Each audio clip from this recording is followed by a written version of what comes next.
Thank you so much for joining us for today's message. We believe that God is actively working in your life, and we would love to hear about it. If you feel led, please take a second to share your story with us at amen@freedomchurch.sc. If you would like to partner with our ministries financially, you can do so by going to freedomchurch.sc/give and just select the giving option that works best for you. Thanks again for joining us. We hope you enjoy today's message. Can you believe that it is December? I can't believe it's December. How many of you have had your Christmas tree up since before Thanksgiving? Anybody else besides me? Before Thanksgiving? Yep, we did. That's how we roll in Team Wood. And so we're excited about the Christmas season. I did want to let you know about a couple things before we get started this weekend. Both that you can pray about and both that you can put on your calendars. First and foremost, it's the season of Christmas is one of the greatest for inviting people to come to church with you. And we're going to be putting this in front of you a lot over the next few weekends. You'll be hearing us talking about this. But this is a great time to take your ID3, those 3 people that you've identified in your life who are far from God, but they are close to you, and just to really be praying for who you're going to bring, not just invite, but who you're going to bring to our Christmas services. We're going to have Christmas services, 6 of them, identical services, 3 on Christmas Eve and 3 on Christmas Adam. And so we're going to have both of those going on, and you can bring those people to both of those. So if people are getting out of town, bring them to Christmas Adam. If they're not, you can bring them to Christmas Eve, and we will be ready for you with a life-giving, incredible service that is going to bless them. And this may be the opportunity for them to experience heaven come to earth and to experience Jesus for the first time. So be praying for that and praying about who you're going to invite.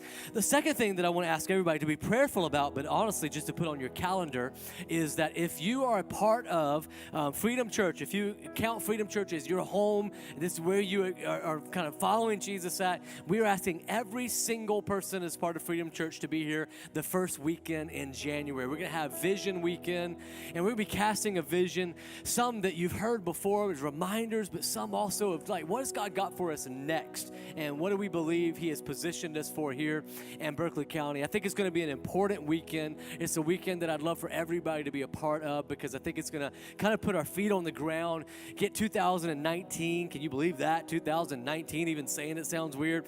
2019 started for us, and it's going to be a great opportunity. So mark your calendars. Make sure you're here at one of our 4 services on the first weekend in January when we get everything started for the new year. But it is the Christmas season. Here's the deal about Christmas.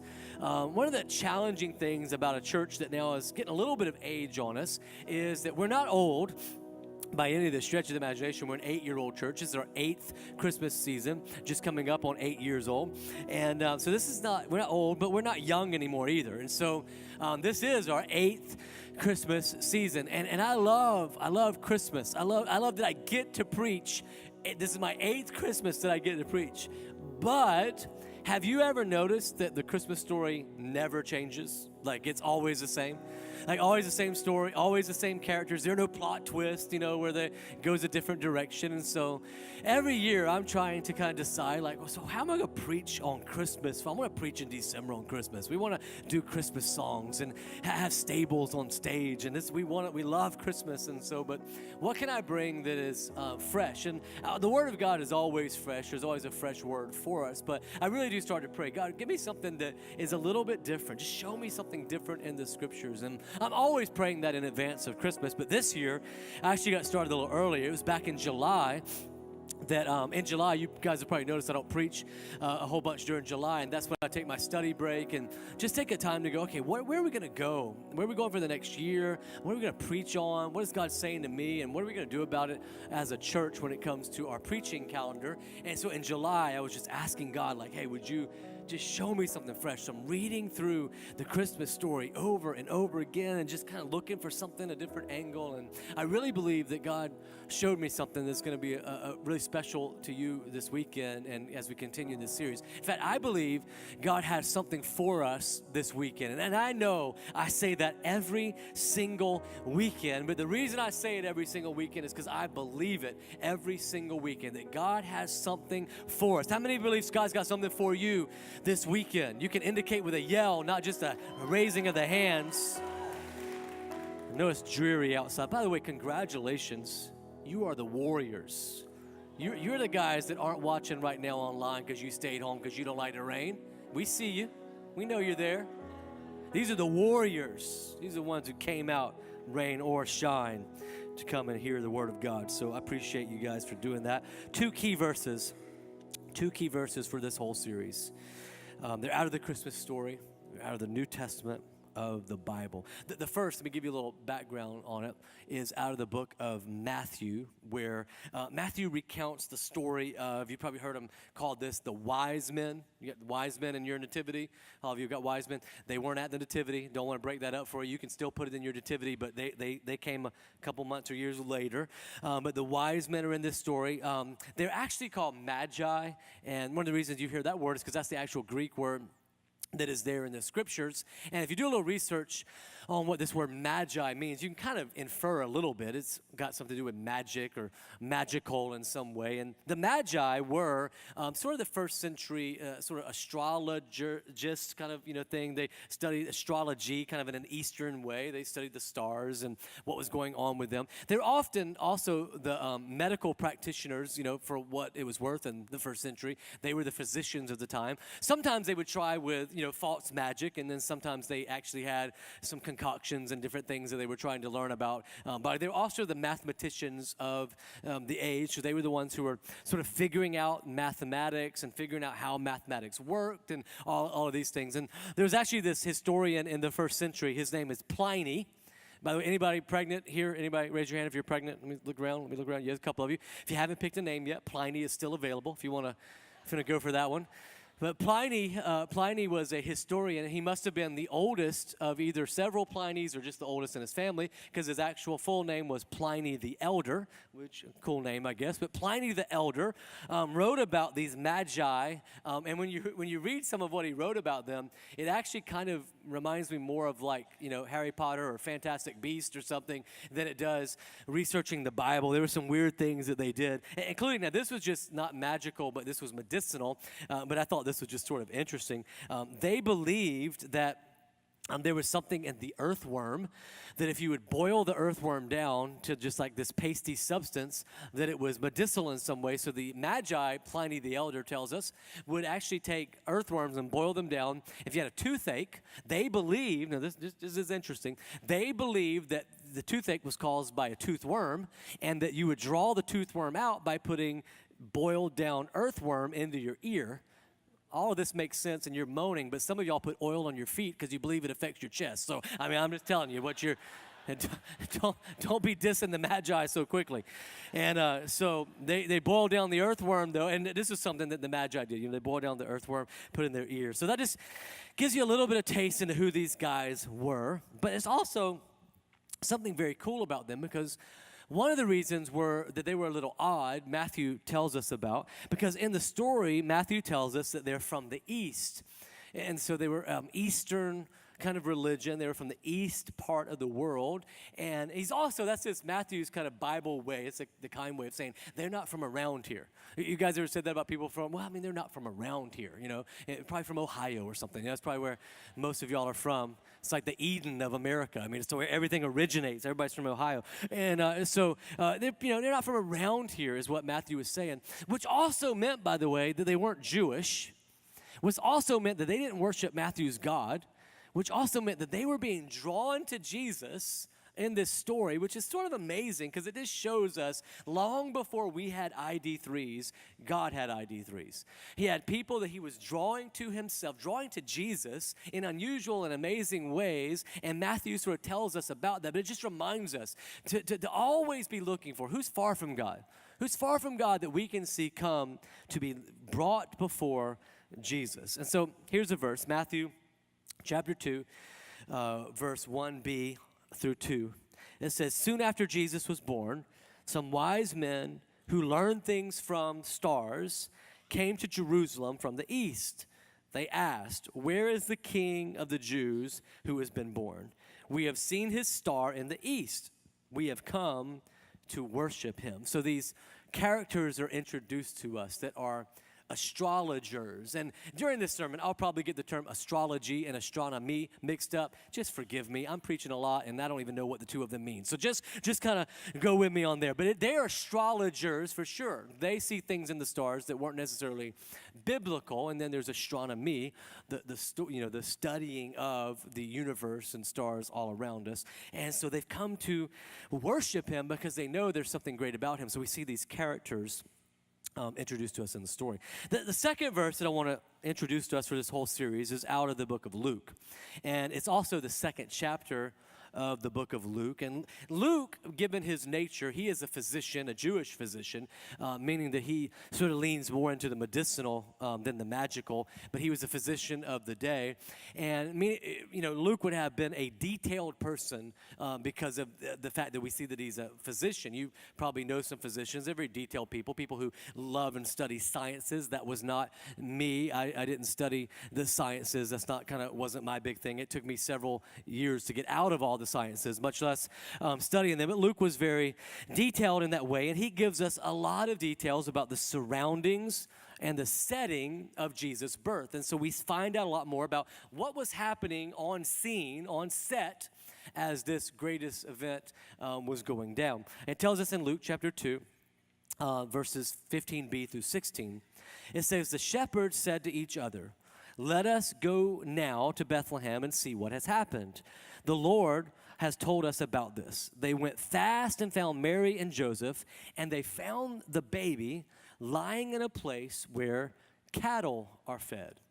And so some more characters are introduced to us in the shepherds. And so we see these magi and we see the shepherds in the story. And we've all heard of the magi. We've all heard of the shepherds in the Christmas story. But there are two characters in this story that I want us to see during this series that jumped out to me for some reason as I was reading this back in July and preparing for what God would have to say to us. And that is the star and the stable. There was in the first reading a star that they followed, and in the second we saw a place where the cattle are fed. There was a stable where the manger would be, and the cattle were there, but also a king would reside there as well. And there's something about this, and I started to go, okay, what about this star? We see in the Christmas story the stars, and stars fascinate me. The idea that something is bright enough, large enough to exist for as long as they have and to be seen by us, by the naked eye so far away, but to be seen by us fascinates me. I've always been fascinated by the stars. I'm also fascinated that I can be, for example, in California, at the right time of night, Connie and I can be looking into the same sky while she's on the East Coast, and we can see the same stars. It's just amazing to me how massive and big it shows our universe to be, and it's just fascinating. A couple of years ago, I went fly fishing in Montana, and that statement would probably lead you to believe that I'm an outdoorsman, but I'm not. And I went because I liked the people who were going, and it sounded fun, and it was a free trip. And so I went to Montana and to go fly fishing with the group that brings in pastors just to rest and fly fish, and it was great. I learned how to fly fish. I was actually pretty good at it, and we had a tour guide with us who would show us exactly where to throw it. It was like fishing in a zoo, kind of. And so, we'd throw it out there, and we'd catch trout, and they were huge, they were big, it was awesome. But also, I got so good, I actually caught a pastor. I was pretty proud of that, and caught myself right here on the eye, hooked myself with one of these triple braided, deals, and they actually had to take these tweezer things that they got out of, I think they had ripped fish guts out at some point. They got those out, and they had to push a new hole into my, so I literally cut a new hole, and that was, y'all didn't get that one. But anyway, so it got pushed through there, right there. That was fun. That was the funnest part of the trip. And so I got to be so great at fishing that they made fun of me. And so that was there. But at night, it was sort of amazing.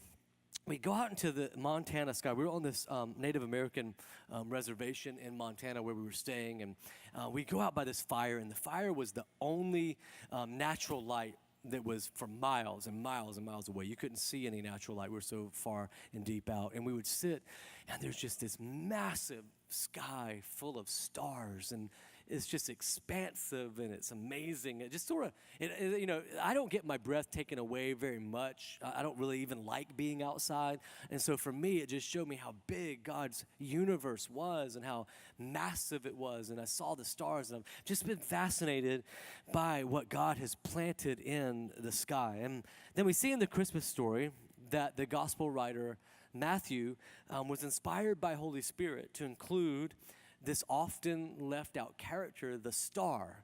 And so I started thinking about that, and I was like, hey, I'm showing you kind of how I develop a sermon. So I start digging a little bit deeper, and I'm like, well, what about the star is so important? And I'm remembering to myself, and I'm like, I remember somewhere in the Bible, Jesus is referred to as a star. And I remember 2 Peter 1:19, it says, Christ, the morning star, shines in our hearts. And so symbolically, that referring to Jesus as a star. And then there's this star that these magi take. And I'm like, so is there more in the Bible? Or is this just kind of random? Or is there more about stars? And then I remember my Old Testament reading. And I remember Abram. And you might not know who Abram is, but you'll probably recognize his name that he'd be given later, which was Abraham. God would change his name and give him a new name and a new vision. But where we find him in Genesis chapter 15, he's still Abram. And in Genesis chapter 15, he's starting to get a little discouraged because back in Genesis chapter 12, God had promised Abram that he was going to build an entire nation out of his bloodline, that he was going to do something great with Abram. And now Abram is starting to get a little bit older, and he's starting to lose some faith. Have you guys found that to be true, that as something, even as you get older, you start to lose faith sometimes? Maybe it's like this. When she was walking down the aisle towards you, and when you were walking down the aisle towards him, I mean, you had all the faith in the world. But as the marriage got a little bit more age, you started to lose faith in some things. I mean, nobody stands at the front of the church and goes, yeah, we'll probably get divorced. That's probably what'll happen. Yeah, nobody does that, right? They're all filled with hope, and it's amazing. And you're looking at her going, oh, my goodness, I can't believe God has given me this woman. And then later you're going, I can't believe God has given me this woman. Like what? You know, and it just ages, and you start to lose faith. Or maybe for you it was kids. And, I mean, you remember when you brought the test down, or you remember as a husband when she brought the test down, and there was a little plus sign on it, and I mean, you celebrated, and you're so excited. And then, I mean, when you saw those little eyes for the first time, and you snuggled for the first time, and it was just amazing, and you couldn't believe the gift that had been given to you. And then later on in life, you know, you're asking questions like, am I really capable of doing this? I mean, am I going to raise this child right? Am I the right one to do this? Maybe, God, you got it wrong. I was not the right person to raise this child. And you start to question if you even have the right temperament to raise them, and can you usher them into a relationship with God? And you watch them grow up, and you start to have some doubt as things get older. And you know, you first get a job. I mean, everybody loves it. I can't believe they got the job. I remember when I got my very first job, it was bagging groceries at Piggly Wiggly, the old Piggly Wiggly that's now a church. And so it was bagging groceries there, and I couldn't believe that somebody was going to pay me real cash money to just bag groceries. Like, I couldn't believe it. I was like, man, this is amazing. I can't believe I'm going to do this. And I couldn't believe they were going to pay me a whole $2.25 an hour. Like, I couldn't believe that. I mean, that was big money to a 14-year-old. And so I'm bagging groceries, and I'm getting pockets full of quarters and tips. And I mean, it's amazing. But it didn't take very long before I just thought, man, this place smells weird. Did you remember the old Piggly Wiggly? Like, it smelled weird. Like, I don't even know why we bought food there. Like, I don't even understand. It smelled weird. You start going, I don't want to bag people's groceries. Well, who do they think they are? They can bag their own groceries. And you get attitude about it. I remember one time this guy, Mr. Orban, used to sit up in a little perch up there, and this guy had stolen some steaks, and Mr. Orban saw him stealing some steaks, and he was shoving them down he used to do this over the mic. He'd go, boys, you know, he taught me that. He said, oh, boys come up front, boys come up front. That's when he needed us up front. And all of a sudden, I hear over the deal, Shawn, get him. And I'm like, who? And this dude's taking off with 15 filet mignon or something in his jacket, and he's running. So I start running. I'm running as fast as I can. I run back where now the ball fields are in Mounts Corner, where it used to be like a lumber place back there. And I'm running back there, and I'm running as hard as I can. And all of a sudden, I feel wind go by my head, and I realize this dude is swinging a 2x4 at me. And I realized in just a split second, I went, I make $2.25 an hour. I was like, cook your steaks up, bro. You can have all this. Come back for more if you want to. You can have all the steaks you want. But you remember, you got that job. It was awesome. It's amazing. You're like, man, I can't believe it. And then you get a little time on it. It gets a little old, and you go, I don't know if I like this job anymore. I need a new job, I need a new thing, a new career. And so things just kind of get old, and they kind of get stale. For some of you students, you remember, so I was one of these kids that didn't know if I was going to make it out of the 8th grade. I don't know if you were ever like that, but that was my biggest fear. That was like one of the biggest fear moments in my life, because one of my teachers had told me, I'm not going to tell you yet if you passed or not. You're going to have to wait and see it on the door. You remember the door?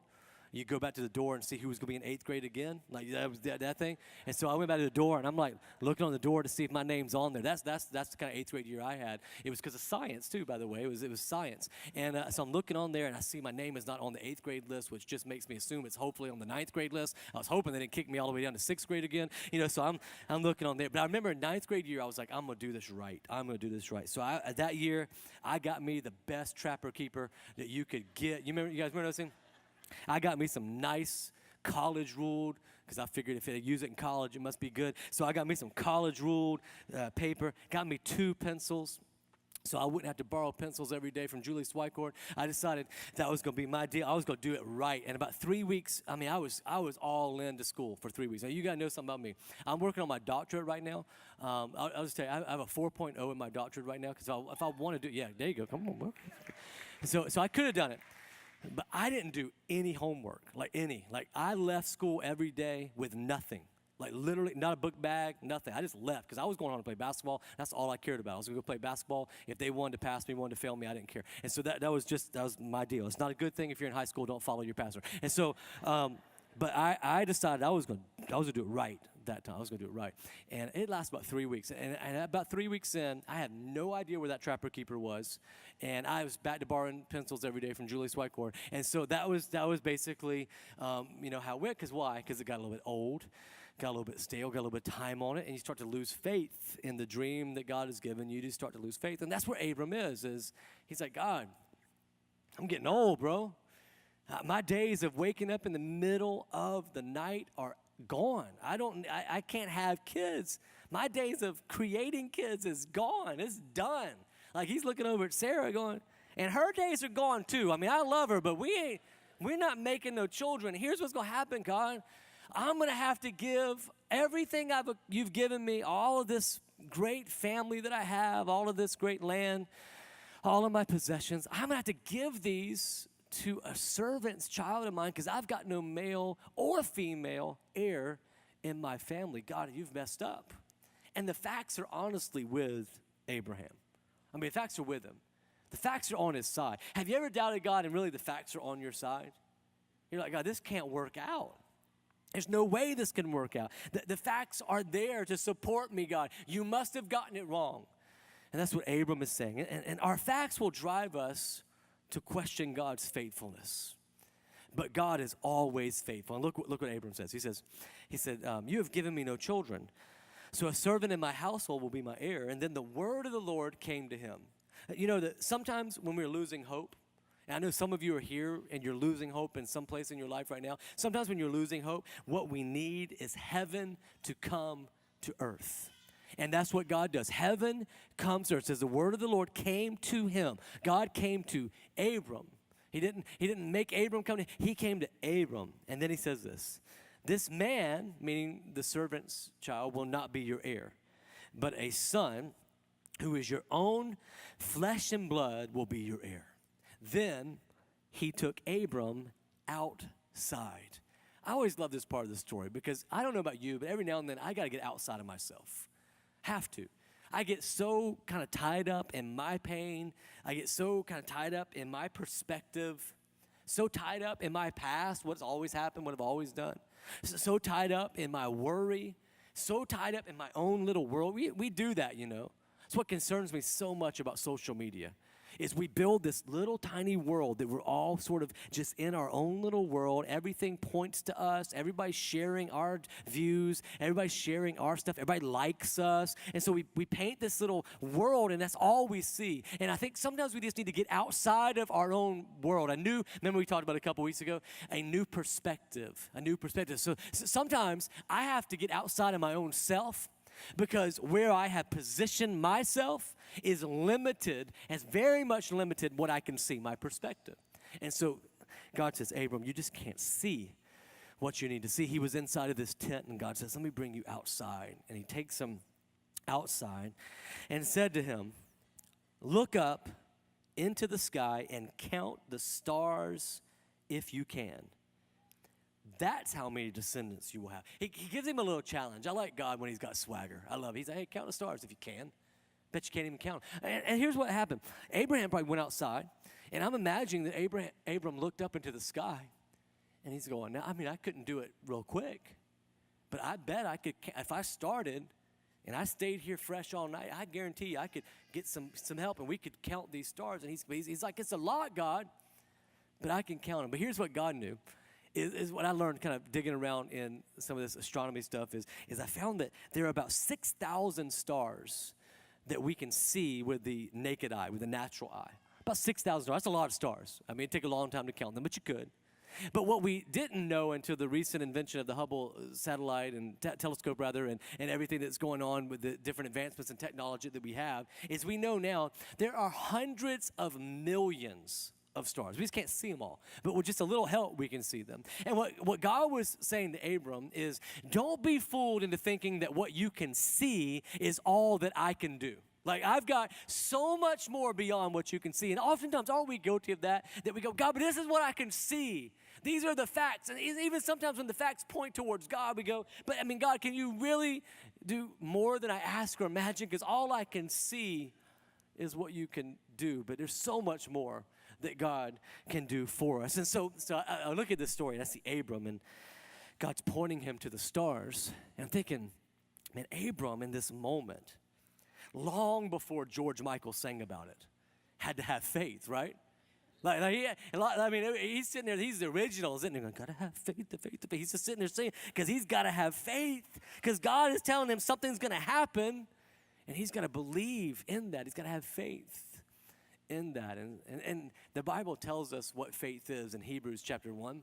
It says, now faith is confidence in what we hope for and assurance about what we do not see. So there was going to have to be some faith on Abram's side. But he tells us, Hebrews again tells us in 11:8, but by faith, Abraham, when called to go to a place he would later receive as his inheritance, obeyed and went. He had already been faithful before. The place that he finds himself right now is the result of obedience.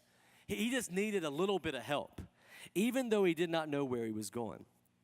But I love, when we think about faith, that God created stars, and when he did, he created them, he put them in the sky. And he just put this one out here to shine this way, and he threw this one over here to shine, and he threw these out here, and millions of stars he threw out. And every single one that he was throwing out, he was thinking, one day, I'm going to use these stars to encourage Abram.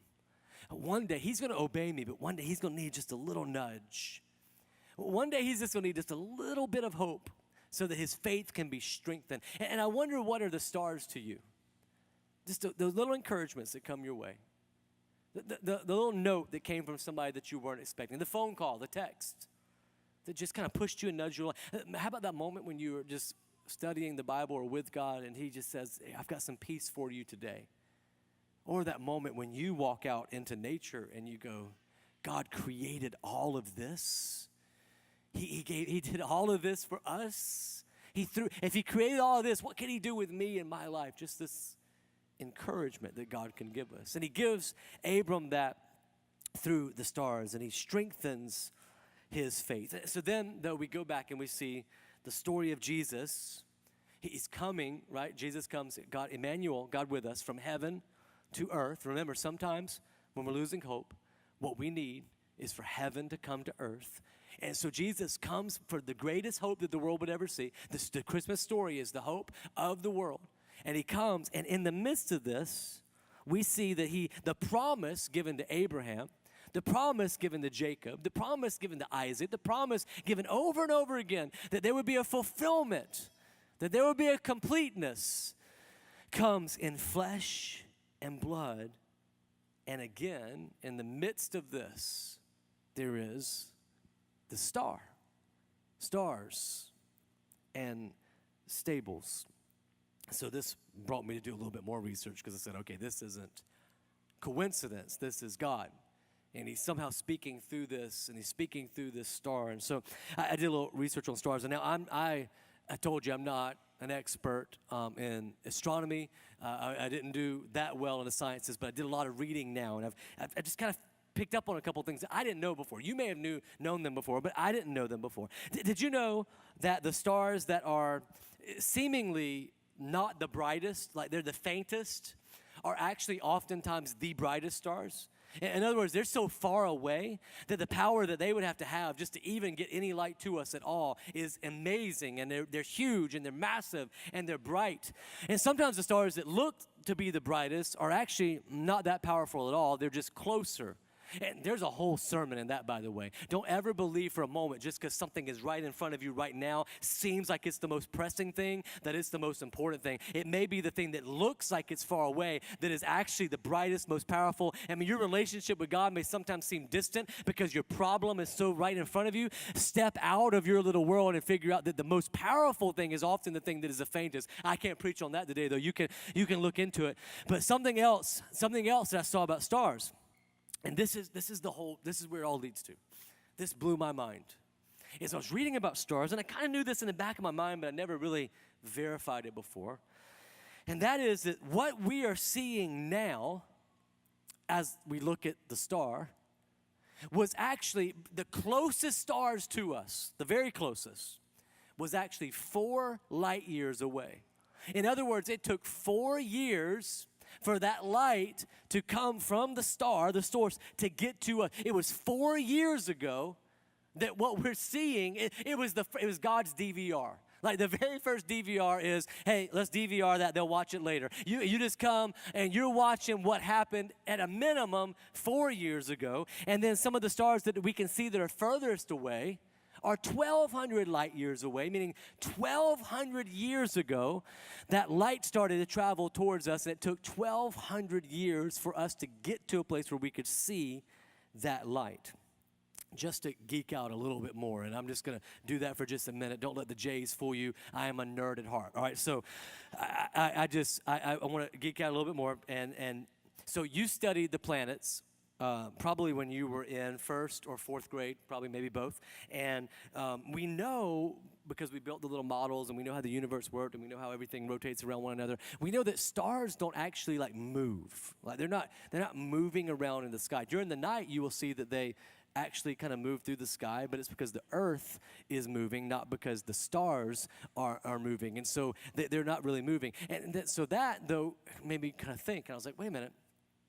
That if they don't move, the Bible clearly paints that the star led them to Jesus, that there was and it came from the east, which is actually not the way that things move. They moved to and so I'm going, wait a minute, what happened if it came from the east and it's coming from the east? How did that work out? Is the Bible was it just not right here? And so I wanted to dig a little bit more because I wanted to see what the true answer was in this and to see what was happening. And here's what I learned about.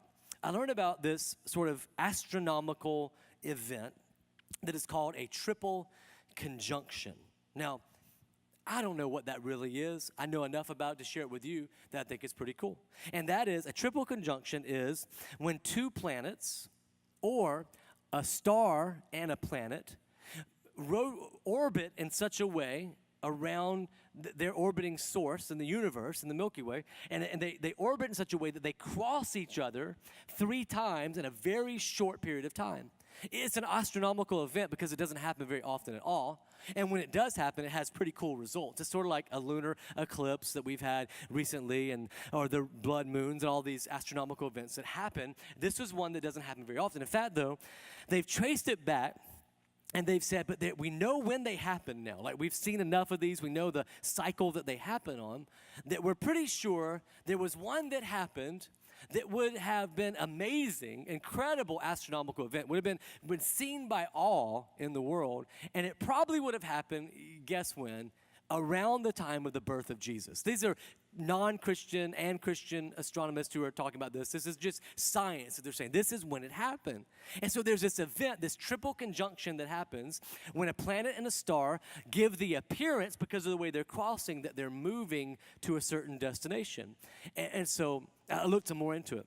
Astronomers are pretty sure, many agree at least, that the star that we're probably talking about is this star named Regulus. Now, back to my pregnant ladies again. There's another name. That's an awesome name, by the way. Regulus. Like you could name your child Regulus, and it's also in Harry Potter, but that's 2 Harry Potter mentions in one sermon, so that's strong. And so Regulus, called the king star, and Jupiter, called the king planet, are the 2 that they say had a triple conjunction around the time of the birth of Jesus and would have given this astronomical, amazing event that happened. I also just love God, because wouldn't you know it that we would end up naming Regulus the king star and Jupiter the king planet when they were the 2 star and planet that aligned to point towards the King of Kings, which is, I think, is just pretty amazing. And so they met and allowed this star in the east to move over Bethlehem and lead these men to the king. So then I read all the articles and all the white papers and all these things on this. And so I decided, I was like, I want to do a little bit more research on this Regulus. It just sounds very, very cool to me. So I started reading about Regulus. And I'm going to geek out just a little deeper for you, all right? So stay with me. I'm going to go just a little deeper, but this is Bible geek out for just a moment. So how many of you, by raising your hand, just let me know you're still awake and that you know this, have heard of 666? You guys, everybody's heard of 666? You know what 666 is? You know it. You've seen it in horror movies. You know it's, if you don't even know the Bible, you know it's something about the Bible. And occasionally when your daughter was a teen, you checked her forehead just to make sure. And so that's how you know. That's how you know about 666. Well, you may not know that 666 is sort of it represents evil, represents man and that kind of deal. Well, in the Bible, numbers are pretty important. Their numbers have different significance. Well, the number 7 also has significance. It has the significance of completeness, wholeness. And in the Bible, in the language and the literature of the Bible, if you mention something once, it was important. If you mention something in a row, twice in a row, really important.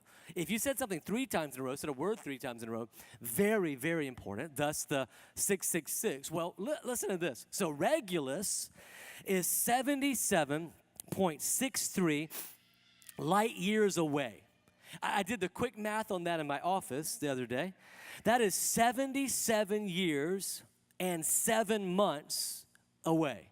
It takes 77 years and 7 months for the light from Regulus to get to us. 777. I just imagine God, like when he's making the universe, and he's like, I'm going to throw these up there for Abram. And man, this one, oh, you know what? This one right here is going to lead the Magi to Jesus. And guess what? I'm going to place it right here because it's going to be 77 years and 7 months away. And they're going to name it the King Star one day. They won't even know what they're doing. Then one day they're going to discover that the King Star was the star that led people to Jesus, and it's 77 years and 7 months away, and they're going to realize how much I love them and how much I was pointing towards Jesus. And so the wise men were following after this star, and do you see how much, this is the big point, how much God is working towards this?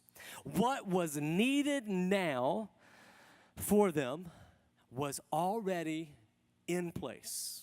In fact, not only was it in place, it had already happened. Everybody say, it's already happened. It's already happened. 77 years and 7 months ago, God had already sent light out from Regulus that was going to get to encounter Jupiter and get to the wise men that would lead them to Jesus. He was working on it way in advance. God has already been working. He's already been working on the problem that you're praying for. In fact, not only that, he already worked on it. He's already been working on the problem you're not even praying for yet. He's already got the answers lined up. You just got to be willing to step outside of yourself and look to the stars. You just got to be willing to look to heaven and say, heaven come to earth. Look at what Deuteronomy 31:8 tells us. The Lord is the one who goes ahead of you. He will be with you. He will not fail you or forsake you. Do not fear or be dismayed. Why? Don't be fearful, because God goes ahead of us. Deuteronomy 1:30. The Lord your God who goes before you will himself fight on your behalf. Not only does he go before you, he's fighting for you on your behalf. Psalm 139:5. You go before me and follow me. You place your hand of blessing on my head. God is before us, but not only that, he is blessing us. Isaiah 52:12. For the Lord will go before you, and the God of Israel will be your rear guard. In other words, God says, I'm so big, I'll go ahead of you, but I'm also still behind you, guarding you. I'll point you in the right direction, but I'll also nudge you when I need to. I'll be there with you before you even get there, but I'll also be there to follow you in, to make sure nothing follows you behind you. I am with you always. I will always be with you. I'm always working on it. You just got to look to me rather than looking to yourself. Stars and stables. You know what this means for me? This means I can worry less. I don't have to worry at all. Because if I'm following after Jesus, he's going to give me the stars. And the star may be a phone call. And the star may be a scripture that comes and illuminates to you in just the right moment. The star may be the Holy Spirit speaking to you. The star may be a friend showing up and saying, how can I help you? He's going to give them to you. He's going to give you a way to follow him. He's going to give you an encouragement along the way. And look at me. I know you don't know how it's going to all work out. I know that you're like Abram and you're sitting and you're going, God, this sounds like a great story. But the facts, I don't see how you're going to work this out, God. I know you might be like the Magi who say, all right, well, we read the Old Testament scriptures because they would have studied the Old Testament. We know of the prophecies. We know that God is going to lead us there. We've been looking to the heavens, waiting for it, but we've not been looking to him. I mean, in the heavens, they were looking towards their own self, their own way. But God intersected in their own way. God intersected where they thought they were looking for gods and showed them the one true God. And I know that it may feel like there's no way. You would say, Pastor Shawn, you just don't know how far gone my marriage is. You don't know how long we've prayed for this infertility. You don't know how distant I am with my child. You joke about jobs and it's funny, but you don't know how purposeless I feel. That what I have to do every day with my life, I just don't know how God can use it. And God says, will you just look to the stars? If I would take the time to fashion stars so that Abram could be encouraged, what am I going to do for you, whom my son Jesus has died for? God, would you help us? Would you help us to be able to see you encouraging us, giving us hope? God, would you help us to step outside of ourselves so we can not be blocked and guarded by all that we've put up around ourselves, and can see all that you have for us. Thank you, Jesus. God, as we respond now and make decisions in our life, would you give us not blind faith, but just that glimpse of a star faith? Let us count the stars, God. Be here with us in Jesus' name.